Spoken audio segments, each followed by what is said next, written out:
ఓం తత్పురుషాయ విద్మహే భాస్కరాయ ధీమహి తన్నో ఆదిత్య ప్రచోదయాత్. మాఘ శుక్ల సప్తమి నాడు వచ్చేదాన్ని రథసప్తమి అంటారు. ఎందుకు అనగా ఈ సూర్యుని రథము దక్షిణాయనం నుంచి ఉత్తరాయణం వైపు ప్రయాణం చేస్తుంది కాబట్టి మనం ఈ రోజును రథసప్తమిగా ఉత్తరాయణం ప్రయాణం ప్రారంభం అవుతుంది కాబట్టి మనం దానిని రథసప్తమిగా మనం ప్రారంభం తెలుసుకుంటాము. ఆ తర్వాత వచ్చేసి సూర్యునికి ఉండే చక్రం ఒకటే రథచక్రం ఉంటుంది. ఆ ఒక చక్రంతోనే స్వామివారు భూమండలాన్ని ప్రదక్షిణగా చేస్తుంటారు. తర్వాత వచ్చేసి ఈ సూర్య భగవానికి 7 అశ్వాలు ఉంటాయి. 7వ కిరణాన్ని వచ్చేసి మనము సప్త అనే పేరుతో పిలుచుకుంటాము.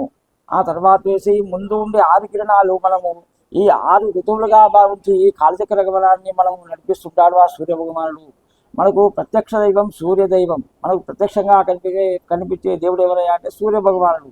ఆరోగ్యరీత్యా అయినా, మనకు కుటుంబ పోషణ అయినా, మనం తినే తిండి అయినా, ఔషధాలైనా, ఏ రకంగా చూసినా ప్రతి భూమండలంలో ఉండే ప్రతి అణువు కూడా సూర్య భగవానుని కనుసరణలోనే నడుస్తుంది. ఎందుకనగా మనకు ఈ కాలాన్ని, ఈ గమనాన్ని, ఈ భూమండలాన్ని నడిపించేది ఆ సూర్య భగవానుడే. మనం సర్వం సూర్యమయం జగత్తు అని అంటాము. అంటే సర్వం, ఈ సర్వం మొత్తం కూడా మనకు సకల జగత్తు కూడా మనకు ఈ సూర్య భగవానుని ఆధీనంలోనే ఉంటుంది. తర్వాత ఈ సూర్య భగవానుని మనం ప్రకాశించడం వల్ల ఆమెలో తేజస్సు పెరుగుతుంది.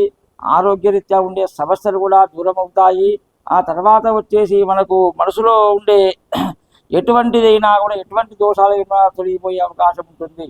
తర్వాత వచ్చేసి ఈ రథసప్త విశేషంగా ఈ సంవత్సరము ఆదివారం నాడు రావడం జరుగుతుంది. ఇంతకు మునుపు మనకు శ్రీ మన్మథనామ సంవత్సరంలో ఈ ఆదివారం నాడు రథసప్తమి రావడం జరిగింది. ఈ సూర్యభగవానికి ప్రీతికరమైన ఆదివారం నాడు రావడం కూడా మనకు కూడా ఎంతో క్షేమదాయకం, మనకు కూడా ఎంతో విశేషంగా ఉంటుంది. ఈ రథసప్తమి మనకు సూర్యగ్రహణంతో సమానంగా మన శాస్త్రాలు చెబుతున్నాయి. ఈ రథసప్తమి నాడు విశేషంగా మనము మంత్రోచ్చారణ చేసినా, నోములు నోచుకున్నా, వ్రతాలు చేసినా, ఎటువంటి పుణ్యకార్యం చేసినా కూడా విశేషమైన ఫలితం ఉంటుంది. కాబట్టి మనం ఈ రోజునాడు స్వామిని విశేషంగా పూజించుకోవడం వలన, అర్చించుకోవడం వలన మనకు జరిగే ఫలితాలు కూడా అంతే విశేషంగా ఉంటాయి. ఈ సూర్యకిరణాలు ఈ ఉత్తరాయణం వైపు స్వామి ప్రయాణం చేయడం వల్ల మనకు స్వామివారి దగ్గరగా వస్తున్నట్టు సూచన. కాబట్టి మనకు ఈ జరిగే ఈ ఉత్తరాయణ పుణ్యకాలంలో ఎండలు ఎక్కువగా రావడం, ముఖ్యంగా వేడి ఎక్కువగా ఉంటుంది.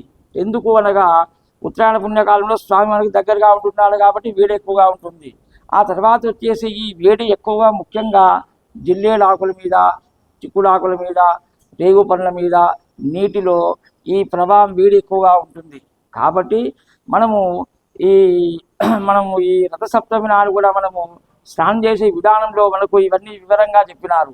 ఏం చెప్పినారయ్యా అంటే మనం ఉదయం తెల్లవారులేవగానే స్నానం ఆచరించేటప్పుడు ఉదయమే తల మీద జిల్లేడాకులు, రేగుపండ్లు పెట్టుకొని స్నానం చేస్తూ ఒక శ్లోకం చదువుకుంటూ స్నానం చేయడం వల్ల మనకి ఈ సంవత్సర కాలం మొత్తం కూడా మనకు జరిగే అనారోగ్య సూచనలు ఏమున్నా కూడా అన్ని తొలగిపోతాయని చెప్పి మనకు వేదం ఘోషిస్తుంది. రథసప్తమి నాడు విశేషంగాను స్వామికి ఇష్టమైనది ఏంటయ్యా అంటే స్వామికి అర్ఘ్యం ఇవ్వడం విశేషంగా చెప్తారు.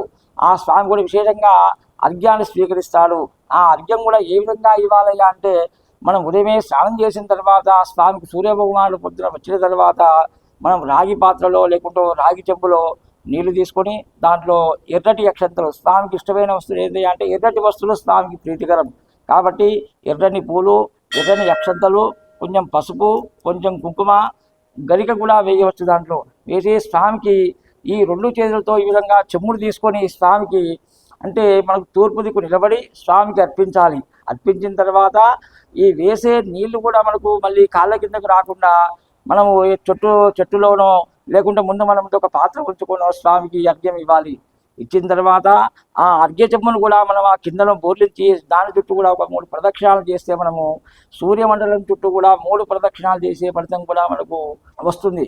విశేషంగా స్వామివారి అనుగ్రహాన్ని పొందుతూ అందరూ సుఖ సంతోషాలతో ఉండాలని ఆ దేవుని ప్రార్థిస్తూ ఓం తత్పురుషాయ విద్మహే భాస్కరాయ ధీమహి తన్నో ఆదిత్య ప్రచోదయాత్. జై శ్రీమన్నారాయణ. ఈ వీడియో మీకు నచ్చినట్లయితే ఒక లైక్ కొట్టి మీ అభిప్రాయాన్ని కామెంట్ రూపంలో తెలియచేయండి. ఇలాంటి ఆధ్యాత్మిక వీడియోల కోసం జ్ఞాననిధి భక్తి ఛానల్ను సబ్స్క్రైబ్ చేసుకోండి. ధన్యవాదాలు.